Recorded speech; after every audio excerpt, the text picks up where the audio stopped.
Yes, John Anderson. Good evening, John. Good evening. Nice to have you here. Also with you is Tony Kaye. Tony, welcome to Rockline. Hello. Nice to have you. Trevor Rabin, also with us. Trevor, good evening. Hi, how you doing? Doing fine. Also, Chris Squire. Chris, welcome to Rockline. Good evening. And the man with a W for the last name, so he is last alphabetically Alan White, the drummer. Alan, welcome to the show. Hi, how are you? First thing I want to ask, and this is not directed at anyone in particular, but hopefully somebody will pop out with an answer here. This was not a rushed album. In fact, you took quite a bit of time recording it, and I guess you scrapped a lot of material that had been recorded. What was that process, and are you happy with the results? Yes, we're very happy with the results, and we seem to be selling quite a few albums. And as you said, it did take a long time to record, and we did have a lot of material, but we isolated a lot of stuff out of that and came up with the best thing we could for the album. Now, the album, that was Alan with the answer there. The album was recorded in 3 locations, in London, Los Angeles, and also in a small town in Italy. Why there, and how was that experience? This is Tony here. This is Tony. We started the backtracks in a little village in Italy called Caramati, in a castle, 11th century castle, and one of the reasons I think for going over there was that we wanted to record acoustically. We wanted the band to sound as real and live and playing together as possible. And one of the facilities of the castle was many rooms that we could actually play in live. And a certain sound, I would imagine, with different the castle and everything, different sounds. What we're going to start with tonight, most of the material on this new album was written by different members of the band with each other. We're with all 5 members of Yes tonight on Rockline. We head to the telephones now for our first call. It's Don from Sacramento, and he's listening to 93 Rock. Good evening there. Hey, how you doing? Hey, hi, Don. Yeah, can't believe it. Yeah, I'm listening to 93 Rock. That's what I usually listen to. It's a good station, a good rocker in Sacramento, and they put a lot of Yes on, and that's one thing I like about that station. I've been a Yes fan for a long time, and it goes way back. And one of my big questions, I have 2 little kind of questions here. One is the development or the evolution of your music. I remember from way back, like for instance with Long Distance Runaround, and you had a lot of points brought out in that song, for instance, Melting Behind the Stone and things like that. And I was wondering, in your new album with Big Generator, you also bring out some of those same points. I was wondering, did your music evolve into that, or is this something brand new that you've just brought out? Hi, this is John. How are you doing? Yeah, I think that some of the songs on the album have a kind of a reflection of a lot of what we did in the early part of the 70s and bringing it through in the 80s now. And lyrically, I tend to go into these kind of areas of natural things that sometimes happen to us all, and that's one of the things that I was trying to put on the album lyrically. There you go, Don. Thank you for your question and for starting us off tonight. We now have a call from London, Ontario. We're going to speak with Neil. He's listening to CFPL FM 96. And Neil, you're on the Rockline with us. Great. Hi, Alan, John, Tony, Trevor, Chris, and Bob. How you guys doing? Hi, Fine. Hello, Neil. First of all, I just want to say the new album it's really fantastic. It was really worth the wait. Thank you. And first of all, I was wondering if you guys think that you would have been as successful as you were with 90125 if you had kept the name Cinema instead of switching to Yes. Yeah, I think so. Chris says, no problem. But you can't really tell, can you? That whole project, this is Chris speaking, by the way, yeah, I think you know. That whole project, we were supposed to be Cinema, and for a long time it was just Trevor, Tony, Alan and myself who were involved in that. And we did have this conscious effort not really to be Yes while we were making the album. We weren't thinking like let's be Yes so that we didn't have to fall into any traps or any foregone kind of designs that would be like a Yes sound. But what happened at the end of the album was John rejoined us and did the vocals, and I guess if we'd called ourselves Cinema from then on, every interviewer in the world would have said, "Tell me, why did you call yourself Cinema when you're Yes?" So, anyway, no, you're right. There you are, Neil. And your second question, please. Okay, I also heard a rumor that one of the reasons Big Generator was held up was because you had recorded side 2 as a sidelong concept piece, and the record company wouldn't let you release it that way. Was that true? Any truth to that? No. That's true. This is Trevor. In fact, the record company was very good and very patient with us, because we did take a long time and went through a lot of changes and evolving situations. And it just took that long to do because of the intensity of the work that went into it. No, wait a minute. You're saying one thing, and Chris is saying something else here. I'm going to ask about that. I wasn't saying anything, was I? Oh, okay. Go on, Chris. No, about the concept? album. Well, originally, we did have this vague idea that we wanted to do a kind of a sort of a semi-Sgt. Pepper. Not Sgt. Pepper so much as an Abbey Road thing, where one side had knitted songs on it that flowed through. But as it turned out, the whole album took on a certain flow of its own once we kind of established what we thought would be a good running order. And so... in actual fact, I don't think we ever had any problem from the record company with that idea. It's just that, we ended up taking a long time doing it because, we wanted the whole thing to sound like a band really playing, rather than just doing it in the studio. So, there we are. There you go, Neil. Two sides of the same issue, and actually both the same thing in a certain sense. Thanks for the call tonight. We appreciate it. Let's talk to Greg now in Alpena, Michigan. He's listening to HSB FM 108, and we welcome him to the Rockline. Hi there. Hi, how you guys doing tonight? Fine. Hey, fine. I was just wondering, with all the great art that came on your albums in the 70s and early 80s, what's the chance of Roger Dean doing any more of the album art or possibly any more stage design? Well, Tony. This is Tony speaking. With a K. Tony with a K. Tony with a K.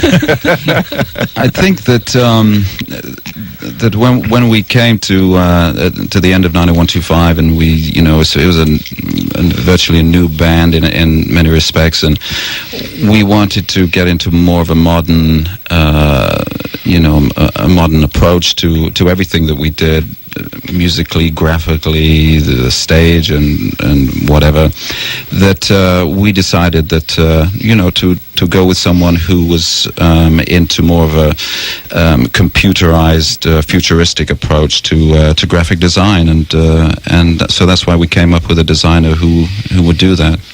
There you go, Greg. Thank you for being on tonight, and thank you for your question. Call us again sometime. I guess for the entire show tonight on Rockline. I'm Bob Coburn.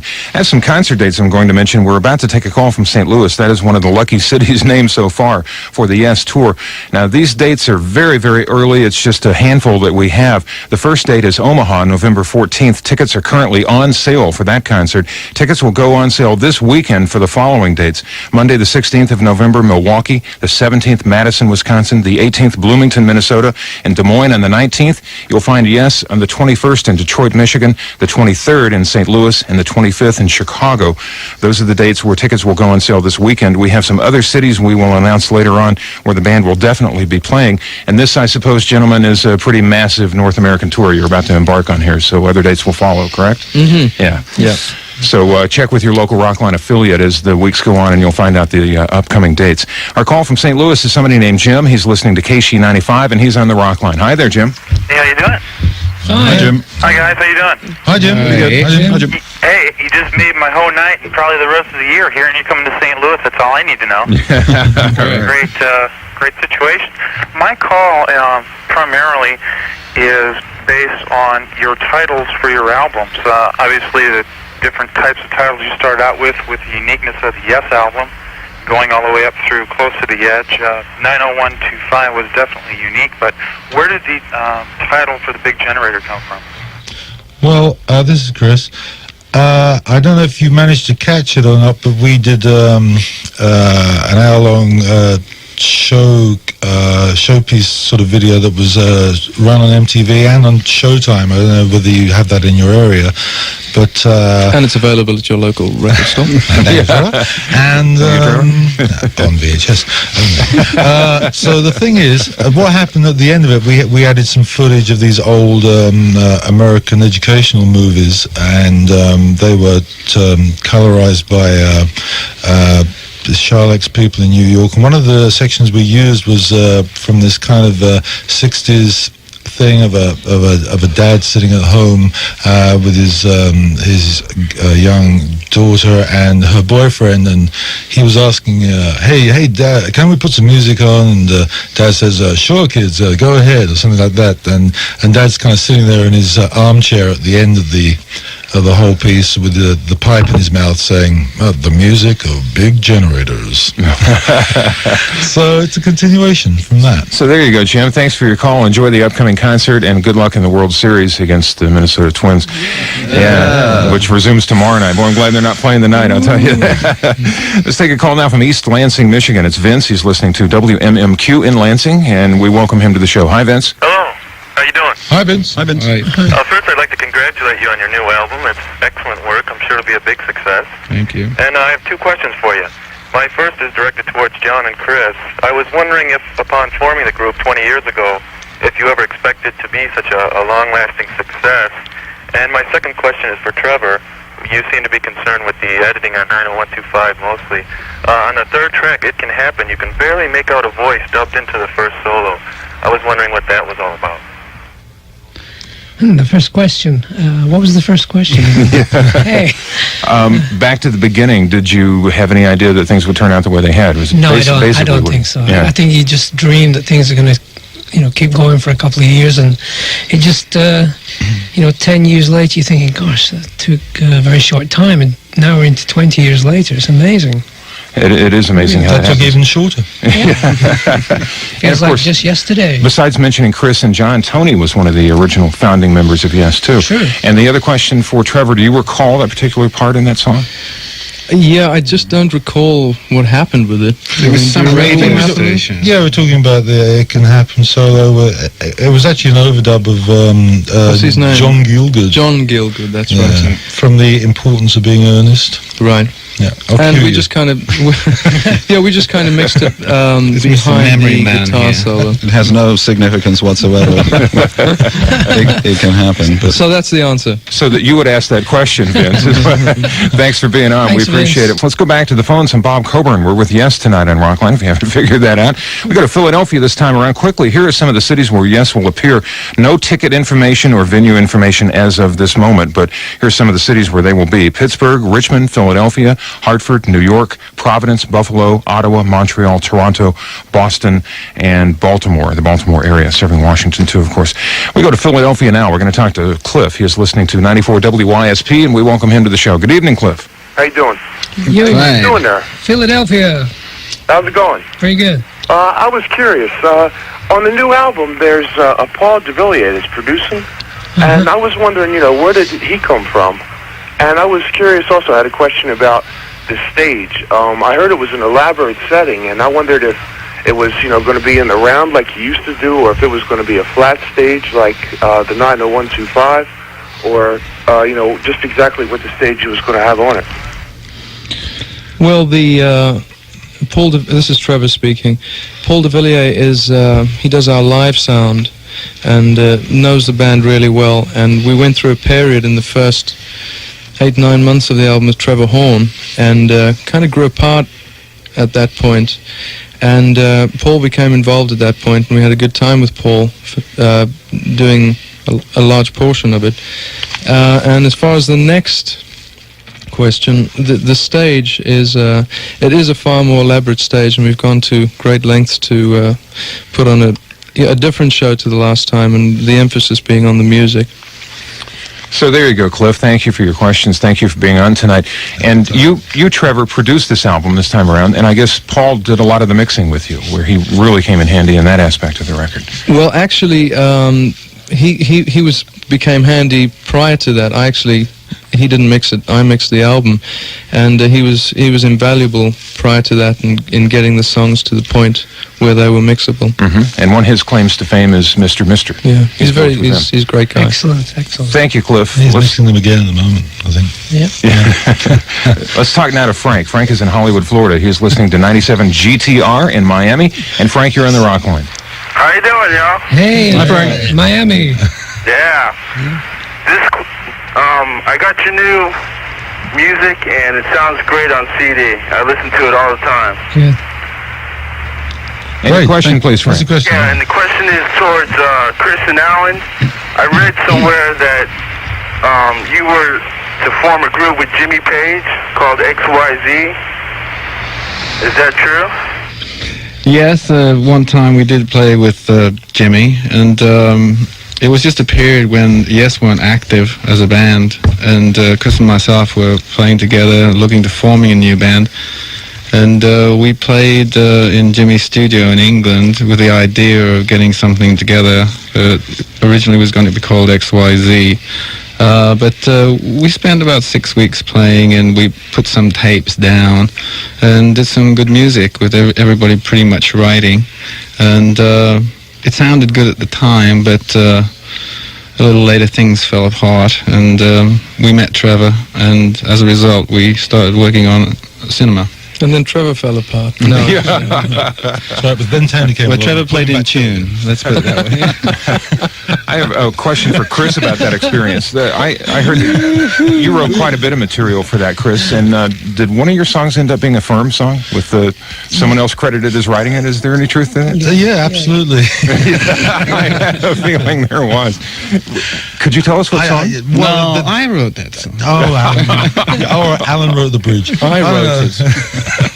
Of course, Trevor wrote it. We didn't even know him then, but he wrote it. Yeah. What song was it?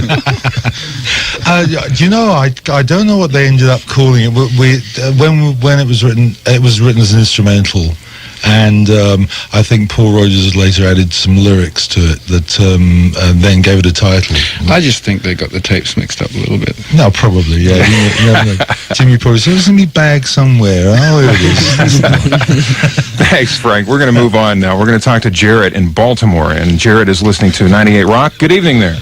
How's it going? Fine. Good. Fine. Really good. First off, I want to congratulate you on another great album. Thank you. Thank you. Thank you. And I'm really looking forward to the next 20 years of jazz. I don't know if I And what else tonight, Jarrett? I'd like to direct this question to John Anderson. Hi. Hi, how you doing? Fine, thanks. That's good. I would like to know if you had any vocal training. Well, for many years, at a very, very early age, I used to sing in the school choir. So I just enjoyed singing through school days. And then when I left school, I just sort of joined a group. I think I was about 18, and I just wanted to sing so much. And, after so many years of singing most every day, you just develop your sort of style. So I really didn't, I went in for voice trainings just once, and I didn't enjoy it too much. So I just decided to sing every day, which I still do, It's too much like work, huh? Yeah, exactly. Yeah, there you go. Thanks, Jared, for being on tonight. We're going to move on now and let Rosie have a turn. She is in New York listening to 92.3 K-Rock, and we welcome her to the Rockline. Hi, Rosie. Hi. Hi. New York, yeah. Yeah. I want to say happy birthday to John early. Thank you very much. And, you guys are really gorgeous. That's a first. And I just want to... That is a first. Thank you, Rosie. What's your phone number? yeah, absolutely. ID. I just want to know, for Trev here, hello. Hi. I just want to know if you found it hard to play Steve Howe's, yes, I guess, Steve Howe's licks. Yeah. Well, as I actually mentioned earlier, the difficult thing was not actually playing learning the parts, and the difficult thing was trying to find a way of interpreting them in a different way, and in an individual way that was a little different to the way it was. So no. So no, yeah, there you go, Rosie. Thanks for being on tonight. And by the way, John's birthday is the 25th of this month, and we too wish him Happy birthday. Happy birthday to you. Happy birthday. Happy birthday, John. Happy birthday, John. Happy birthday. How old are you, John? Tony, you sure you want to ask that question? We now take a call from Chris. He's in Stockton, California, listening to 95 KDJK in Modesto. Chris, you're on the Rockline with us. Hello, yes. Hey. Hello, Chris. Hey. I'd like to say you guys are the greatest. I've been listening to your tunes for a long time. And Alan, keep jamming on those Ludwigs. Oh, I will do. Well, this is my question. On your latest album, Big Generator, the music seems to be more powerful and dynamic with rock and roll connotations. In comparison with your earlier albums, such as Yesterday's and Close to the Edge, I'd just like to know what is your change in musical attitude? Alan? Come on, Chris. Yeah. Okay. I don't know. I think the band, after 90125, the success of it and the direction we were heading in as far as the band being more modern and a little bit more powerful and had that feeling about it, I think we just tried to progress it more to the stage of Big Generator, and I think we achieved it. Yeah, I mean, Alan, I'm already saying you got a bigger drum kit with a slightly thicker bigger plywood, slicker. Yeah, that heavier sort of sound. And you've got more strings? Yeah, more strings. I've got. Yeah, You've got more strings. You got more guitars. I got not as many as Steve. There you go, and Chris. Tony's got no keyboards, but lots of racks. He's called Rackman. Rackman. Thanks, Chris, for being on tonight. We're going to move on now and let Judy have a turn. She's in Toronto listening to Q107. Judy, you're on with Yes. Hi. Hi, Judy. Hi, Judy. Judy. Judy. I wanted to say that your new album, I think, is really excellent. Thank you. Thank you. Okay, my question is directed to John. I was wondering how you got involved singing on the Canadian singer Larry Gowan's last album.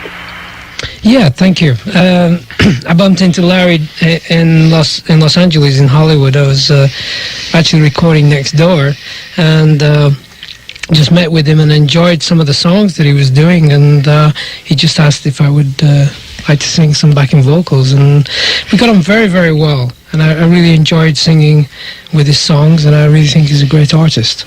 It's just kind of happenstance. Yeah, it just happens. I was just walking by and I said, "Hi, what do you do?" Studio. He said, "Yeah." There you go, Judy. Thank you for being on. Let's let Manuel have a turn. He's in Reseda, California, listening to 95.5 KLOS. Good evening. Hi there. How you doing, man? How you doing, you guys? Ryan. Good. It's good to hear you guys all together there again. There. I have a couple of questions. Go ahead. Let's see. First of all, Do you remember them? song Awaken, Yeah. good old stuff.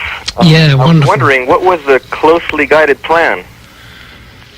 And second John? question, Let's start with that one. Yeah. Closely guided plan. I don't remember that lyric, but closely guided plan. yeah. Awaken was more or more, less Manuel. sort of an idea musically that, consciously we can awaken to a lot more things that are surrounding us, the planet Earth, and how we can help to make things get better, and that was the idea of the song. It was a great moment in the development of Yes, in terms of a musical approach, and it was sort of very directed to everybody, really, that we can all start looking ahead and making sure that everything's going to work out for everybody. And number two, please. Yeah, well, I think that's great how you guys put your lyrics together. I think it's making a great impact on the world. I think it's a good time for them to hear these kind of things.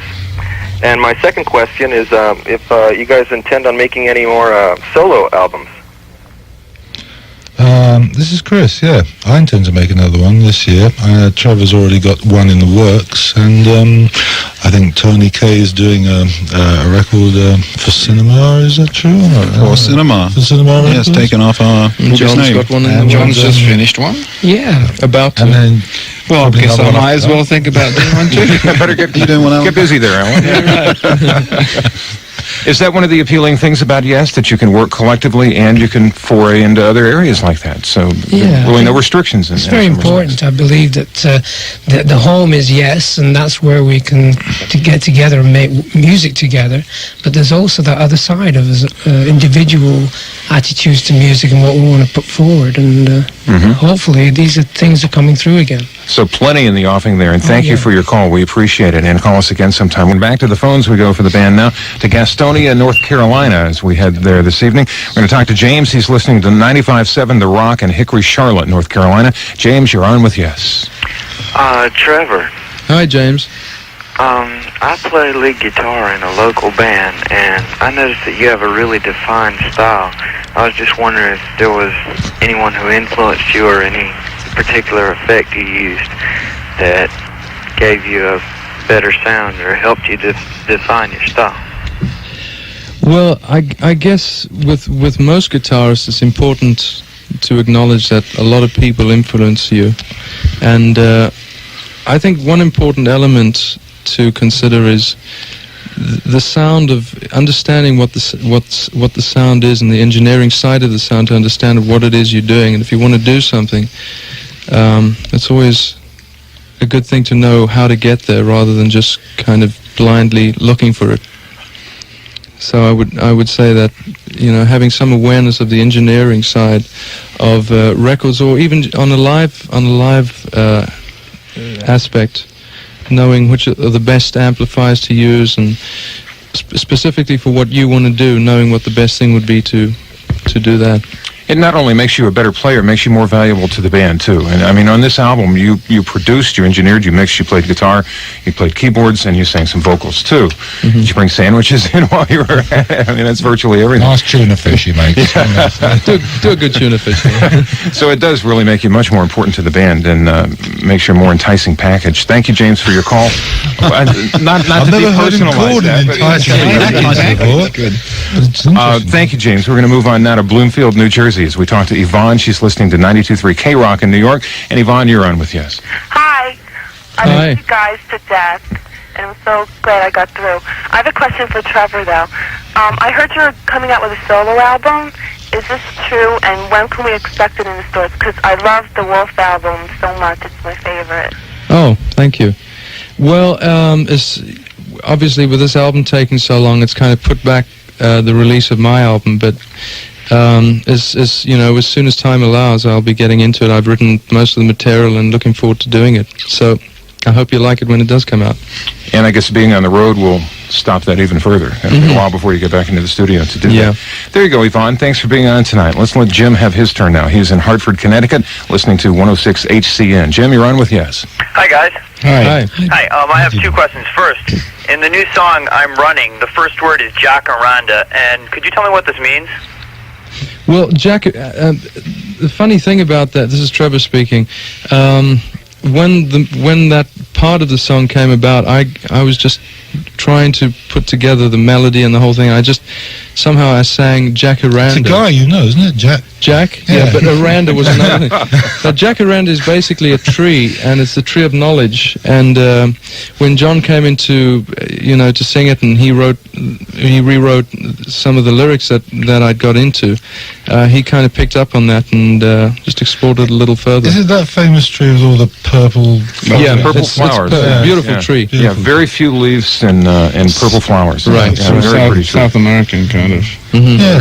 We're back to the telephones now. I'm Bob Coburn with all 5 members of Yes. We head to Cleveland now. We're going to talk to Alex, a listener of WMMS. Alex, you're on Rockline. Hey, Bob, thanks a lot. How you guys doing tonight? Good. Very good. How's Cleveland tonight? Pardon me? How's Cleveland tonight? City of Lights. Fantastic, and we're dying to see you guys come out here. You got to come out and play for us. I'm sure you'll come to Cleveland on this tour. We have no... No, we can't keep talking about Cleveland. We have... told by them. I wanted to tell you, the new album is absolutely fantastic, and I've got a question for you. I wanted to address it to Tony Kaye. Tony, with all the new keyboards that have come out on the market in the last couple of years, I was wondering which you used most on Big Generator would happen to be your favorite. Goody, a question. What is my favorite keyboard on the whole album? Yeah. Well, there are actually a lot of keyboards used. In London, for instance, there was a full-blown synclavier that I got to use fairly extensively. And so that was a kind of an interesting thing that really developed into something that of course, now you don't really have to have a synclavier to reproduce it. But the keyboards have evolved quite a lot in the last 2 years, so there's a lot of scope, and I'm using a lot of modules, as the guys will attest, that are in lots of racks. And there's a lot of Korg equipment and Roland pianos and all kinds of stuff. So all kinds of goodies there to choose from. Alex, thanks for the call and enjoy the concert. You got to be playing Cleveland. I don't think I announced that earlier, but I'm sure it's we a will must. do. It's one of our favorite cities. Thanks, Alex. Let's head down to Tampa, Florida. Let's talk to Christine, listening to 95 YNF. Hi, Christine. Hi, good evening, everyone. Good evening. I just can't wait to see you guys. I have to be your most devoted fan. And our Tampa Bay radio station is waiting to play you guys in a game of softball. Yeah. All right. Hey, very And I have important. 2 questions I remember the last one. for Trevor. Okay. Okay, the first question is, on the Def Leppard Pyromania album, Trevor's listed under the What a Guy list. What did you contribute to this album? Well, Olga. All the guitar. Oh no. It's kind of a secret, but basically, I just kind of helped with some of the equipment and getting certain sounds and things. I And played on that album too, Tony played on that album, and they're a great bunch of guys, and that's about it. And they will be on Rockline within a couple of weeks, so listen for that. And question number 2, please, Christine. Okay, question number 2 is about the Rabin album Boys Will Be Boys. Who is Godfrey Rabin that plays the solo violin? Is he any relation to you? Yeah, that's my father. He's a great violinist, and in fact, he played on a lot of my solo stuff and previous solo stuff, and he still plays a lot. He's great. So music was encouraged in your house when you were growing up, obviously. Yeah. There you are, Christine. Thanks for being on tonight. Couple of great questions, and maybe they'll take you on a little softball down there at YNF. Let's talk now to Scott in Chatham, Ontario, listening to WRIF in Detroit. Scott, you're on the Rockline. Hi, guys. Great to hear from you Hi, tonight. Scott. How you doing? Pretty good. Good. John? Getting better all the time. Oh, John? Yes, sure. I'm your greatest fan. I think you have the best voice in the world for practically any form of music. You're my idol. Thanks, Scott. Really. Okay, listen, I've always been intrigued by the topographic era of Yes's career from, let's say, late 73 to mid-77. I was wondering if you, John, or Chris, who collaborated on the writing of enjoyable pieces such as Revealing Science of God and The Gates of Delirium, and even Awaken, could tell me what influenced the band then in 73 to move in such a unique direction. Well, this is Chris. I think at that time we just done Close to the Edge and we'd experimented with doing pieces of music that were in the extended mode, like the whole side of an album. And John had come up with this concept from certain books he'd been reading at the time, yogi books or yoga books, whatever they're called, and Yogi Bear. and Yogi Bear. and so we launched ourselves into this Meisterwerk, which was a unique experience, and we certainly put a lot into it. It was kind of very early days for a band to try anything that daring. And we went on tour and did it, which was kind of a strange experience because we almost moved into a kind of a theatrical, operatic type mood, which was a different thing in those days, on the rock and roll stage. And so it's something that I think is part of our history, and we'll always be remembered for it in one way or another. There you are, Scott. Thanks. John, were you going to add something? Yeah, no, I was just going to say the same thing, that by being able to try these kind of longer pieces of music and base them on sort of a self-realization of your potential, as a human being, then as an artist, as a musician, that we're still together in a lot of ways. I think that having gone through that experience, it just enabled us to realize the potential of the band as a group of musicians, that there was a future for the music that we were trying at that time, and that through the times of Awaken and the Gates of Delirium, as you mentioned, it's something that's we've grown up inside of that energy, and I think that comes through in the 90125 album and the new album too. I think that we just by going through that energy and that emotion, which is a lot of risks that are taken when you try these things, that maybe it gives you that stance to be able to carry on, and people accept you on many different levels. A series of epic songs, adventuresome to say the least. And thank you for your call, Scott. We appreciate it. It's Dave's turn in Edmonton, Alberta. He's listening to K97. And Dave, you're on with Yes. Hi. How are you guys doing? Hi, Dave. I've been your idol for about 10 years now, and I'm 17, so that should say something. Wow. I'd like to know what made you film 90125 in Edmonton in 1983 for the videos. Actually, the Edmonton was one of the first gigs that we ever played in the Americas. It was actually the first. Really, back to the really early days It of was the first show we ever played in North America or Canada on our very first tour. And that's got nothing to do with why we actually did the film. I was going to say, you had an affinity for the city because of that, and you went, no, not the case. It evolved to that point where we were going to do a show, and then we wanted to put it down on film. Actually, had something to do with the tax structure of one. Now we're down to the bottom line here. Truthfully, we wanted to get the best video out of the tour, and as it happened that Edmonton, I think, was the penultimate show on the tour. I think we only did one more show after that, somewhere in Seattle or Portland or something like that. So we wanted to have the show at its best possible condition, and when we did the show there, it was after 150 dates, and so we enjoyed it very much, and there it was. That's where they have the best in your stores. Rent-A-Crowd. The rent-a-crowd. VHS. One phone call and you can fill auditorium. Thanks, Dave, for the call. We appreciate it. We're going to go back to the telephones now to Memphis, Tennessee, this time as we talk to Carl. Carl is listening to 103 FM. Good evening there. Good evening. How's it going? Trevor Rabin. Hi, how you doing? Pretty good.